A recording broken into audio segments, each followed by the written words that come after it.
Hello everyone and welcome back to our channel. आज हम बात करने वाले हैं एक बहुत ही इंपॉर्टेंट टॉपिक के बारे में, अर्ली फूड प्रोड्यूसिंग कम्युनिटीज़, जिसमें हम देखेंगे नियोलिथिक और चालकोलिथिक कल्चर्स की रीजनल और क्रोनोलॉजिकल डिस्ट्रीब्यूशंस, उनके सबसिस्टेंस पैटर्न्स और इंटरैक्शन एक्सचेंज के नेटवर्क्स। तो चलिए शुरू करते हैं। सबसे पहले समझते हैं कि फूड प्रोड्यूसिंग कम्युनिटीज़ का मतलब क्या होता है। जब लोग सिर्फ शिकार यानी हंटिंग और गैदरिंग पर डिपेंड नहीं करते, बल्कि प्लांट्स को डोमेस्टिकेट करते हैं और एनिमल्स को रेयर करते हैं, तब वो फूड प्रोड्यूसिंग स्टेज में आ जाते हैं। ये ट्रांजिशन न्यूलिथिक पीरियड में होता है और बाद में चालकोलिथिक पीरियड में मेटल स्पेशली कॉपर का यूज़ भी शुरू हो जाता है। साथ में स्टोन टूल्स भी कंटिन्यू करते हैं, इसलिए चालकोलिथिक नाम है। चालको मतलब कॉपर और लिथिक मतलब स्टोन। एक इंपॉर्टेंट चीज़ यहाँ क्लैरिफाई करनी ज़रूरी है, ये ट्रांजिशन किसी एक दिन में नहीं हुआ, ये एक ग्रेजुअल प्रोसेस था, जिससे स्कॉलर्स न्यूलिथिक रेवोल्यूशन भी कहते हैं। लेकिन एक्चुअल में ये रेवोल्यूशन हज़ारों साल में फैला हुआ था। अलग अलग रीजन्स में ये इंडिपेंडेंटली भी हुआ और कहीं कहीं डिफ्यूजन के थ्रू, मतलब एक जगह से दूसरी जगह आइडियाज़ और प्रैक्टिसेस स्प्रेड हुई। साउथ एशिया में हमें मल्टीपल सेंटर्स मिलते हैं जहां से ये प्रोसेस शुरू होता है, और आज हम उन्हें एक क्रोनोलॉजिकल और रीजनल सीक्वेंस में देखेंगे ताकि आपको पूरी पिक्चर क्लियर हो जाए। अब हम क्रोनोलॉजिकली देखते हैं कि ये प्रोसेस कहाँ कहाँ और कब शुरू हुआ। मेरगढ़, अर्लीस्ट बिगिनिंग्स। साउथ एशिया में अर्लीस्ट एविडेंस मिलता है मेरगढ़ से, जो आज के बलूचिस्तान पाकिस्तान में बोलान पास के पास काची प्लेन पे लोकेटेड है। यहाँ का पीरियड 1, जिसे हम एक्रेमाइक नियोलिथिक कहते हैं, मतलब इस पीरियड में पॉटरी नहीं थी, रफली अराउंड 7000 BC से शुरू होता है। लोग यहाँ बार्ली और वीट की 2-3 वैरायटीज़ कल्टिवेट करते थे और साथ में शीप, गोट और कैटल भी रेयर करते थे। ये एक बहुत ही सिग्निफिकेंट साइट है क्योंकि ये हमें दिखाता है कि सेडेंटरी लाइफ, एग्रीकल्चर और पेस्टोरलिज्म के एक साथ डेवलप हो रहे थे। पीरियड 2 में अराउंड 5500 BC के बाद पॉटरी का यूज़ शुरू होता है और पीरियड 3 तक पॉटर्स व्हील भी आ जाता है। मेहरगढ़ कंटिन्यूसली ऑक्यूपाइड रहा ऑलमोस्ट 2600 BC तक, जब तक कि मेच्योर हड़प्पन सिविलाइजेशन डेवलप नहीं हुई। इसलिए मेहरगढ़ को हम प्रील्यूड टू इंडस सिविलाइजेशन भी कह सकते हैं। अब हम मूव करते हैं नॉर्थ की तरफ, कश्मीर नियोलिथिक। यहाँ का फेमस साइट है बुरज़ाहोम, जो श्रीनगर के पास है। ये थोड़ा लेटर है, अराउंड 3000 BC के आसपास। यहाँ की खास बात यह है कि लोग पिट ड्वेलिंग में रहते थे, मतलब ग्राउंड में गड्ढा खोदकर उसके अंदर घर बनाते थे, जो कोल्ड क्लाइमेट के अगेंस्ट प्रोटेक्शन देता था। यहाँ व्हीट, बार्ली और लेंटिल्स ग्रो किए जाते थे और हंटिंग भी कंटिन्यू थी, स्पेशली डियर जैसे एनिमल्स। इंटरेस्टिंग चीज़ ये है कि बुरज़होम में डोमेस्टिक डॉग्स को उनके ओनर्स के साथ बैरियर में रखा जाता था, जो इमोशनल बॉन्ड को दिखाता है। Northern and eastern Neolithic. अब चलते हैं गंगा वैली की तरफ। यहाँ साइट्स हैं जैसे कोलधीवा और महारगढ़ उत्तर प्रदेश में, जो रफली 6 to 7th मिलेनियम BC तक डेट किए जाते हैं। ऑल्दो ये डेट्स थोड़ी डिबेटेड है। यहाँ राइस कल्टीवेशन का अर्ली एविडेंस मिलता है, जो इसे साउथ एशिया में राइस डोमेस्टिकेशन का ओल्डेस्ट एग्जाम्पल्स में से एक बना देता है। बिहार में चिरान जैसी साइट्स भी हैं जो नियोलिथिक चालकोलिथिक ट्रांजिशंस दिखाती हैं, जहाँ बोन टूल्स बहुत ज़्यादा यूज़ होते थे। ईस्टर्न इंडिया और नॉर्थ ईस्ट में भी नियोलिथिक एविडेंस मिलता है, जैसे मेघालय और असम के कुछ साइट्स में, जहाँ शिफ्टिंग कल्टीवेशन और स्टोन टूल ट्रेडिशंस थे, जो साउथ ईस्ट एशियन नियोलिथिक से कुछ सिमिलैरिटीज़ रखते थे। यह हमें बताता है कि नियोलिथिक ट्रांजिशन सिर्फ एक जगह से नहीं, बल्कि मल्टीपल इंडिपेंडेंट सेंटर्स से हो रहा था। South Indian Neolithic. अब हम साउथ इंडिया की तरफ चलते हैं, जो अपने आप में एक अलग और बहुत रिच नियोलिथिक ट्रेडिशन है। यहाँ की इंपॉर्टेंट साइट्स हैं उतनूर, पिखलिल, ब्राह्मीगिरी, हल्लोर और कोदिकल, मोस्टली कर्नाटका और आंध्र प्रदेश रीजन्स में। ये रफली 2500 BCE से 1200 BC तक डेट किए जाते हैं। साउथ इंडियन नियोलिथिक की एक यूनिक फीचर है ऐश माउंट्स। ये बड़े बड़े माउंट्स हैं जो कैटल डंग को बार बार जलाने से बने हैं। ये बताता है कि कैटल कीपिंग इन सोसाइटीज़ में कितना सेंट्रल रोल प्ले करता था, प्रॉबली सेरेमोनियल या सीजनल गैदरिंग एक्टिविटीज़ के थ्रू।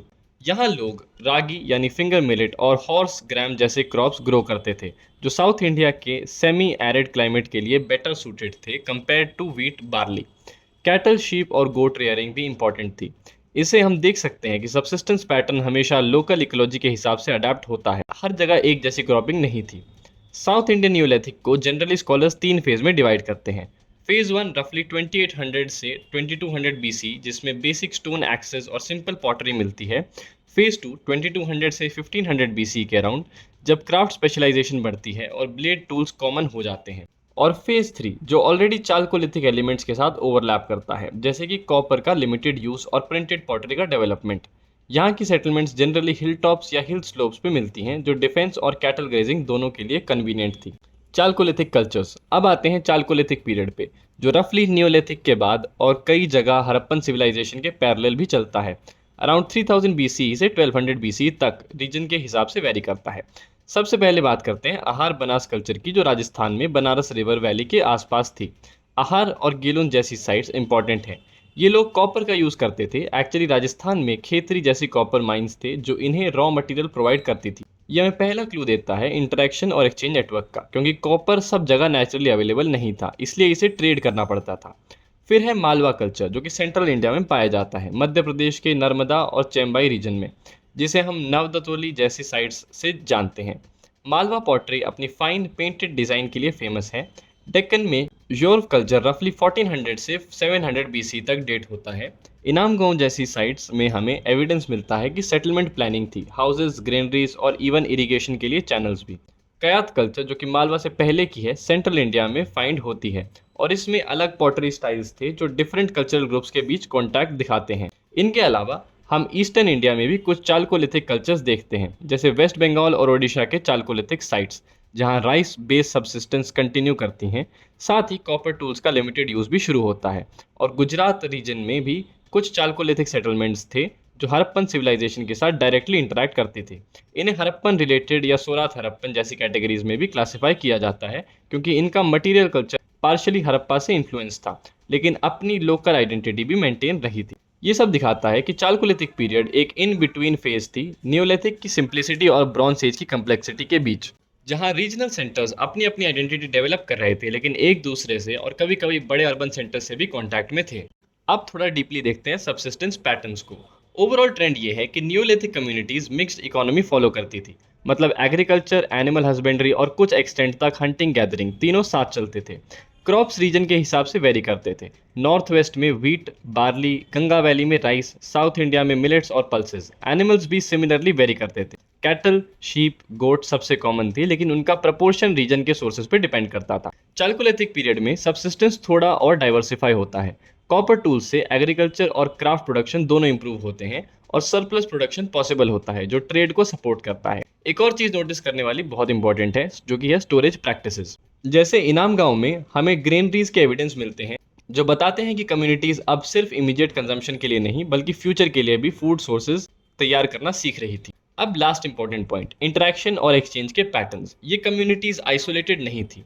रॉ मटेरियल जैसे कॉपर, सेमी प्रेशियस स्टोन्स जैसे कार्नेलियन, लैपिस लजुली और शेल्स, ये सब लॉन्ग डिस्टेंस एक्सचेंज नेटवर्क के थ्रू मूव करते थे। जैसे हमने देखा, राजस्थान का कॉपर आहार बनास कल्चर को अवेलेबल था, लेकिन दूसरी जगह में भी उसके यूज मिलते हैं, जो ट्रेड राउट्स को इंडिकेट करता है।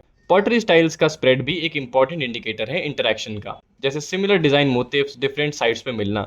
ये बताता है कि कल्चरल कॉन्टैक्ट या एक्सचेंज हो रहा था, चाहे वो थ्रू ट्रेड राउट हो या माइग्रेशन या simply idea sharing. Craft specialisation भी इस पीरियड में धीरे धीरे डेवलप होता है। मतलब कुछ लोग स्पेसिफिकली पॉटरी बनाने में, कुछ बीड मेकिंग में और कुछ मेटल वर्किंग में स्पेशलाइज कर रहे थे। ये स्पेशलाइजेशन एक एक्सचेंज का एक और एग्जाम्पल है, जिसके थ्रू अलग अलग ग्रुप्स अपने प्रोडक्ट्स को एक्सचेंज किया करते थे। डोमेस्टिकेटेड एनिमल्स भी एक्सचेंज का मीडियम बन जाते हैं। कैटल जैसे एनिमल्स को कभी कभी वेल्थ या स्टेटस सिंबल के रूप में भी देखा जाता है। इससे हम ये समझ सकते हैं कि साउथ एशिया में अर्ली फूड प्रोड्यूसिंग कम्युनिटीज एक कनेक्टेड नेटवर्क का हिस्सा थी। हर रीजन अपनी लोकल इकोलॉजी के हिसाब से अडेप्ट करता था, लेकिन साथ ही वाइडर एक्सचेंज सिस्टम से भी जुड़ा हुआ था, जो आगे चलकर हड़प्पन जैसी कॉम्प्लेक्स अर्बन सिविलाइजेशंस के फाउंडेशन बनते हैं। तो इस वीडियो को समराइज करते हुए कुछ मेजर पॉइंट्स आपकी स्क्रीन पे अवेलेबल हैं, ताकि आप उन्हें स्क्रीनशॉट कर लें। अगर आपको ये वीडियो पसंद आई हो तो प्लीज़ इस वीडियो को लाइक करें, हमारे चैनल को सब्सक्राइब करें और अपने दोस्तों के साथ ज़रूर शेयर करें। Thank you very much and will see you again in the next one.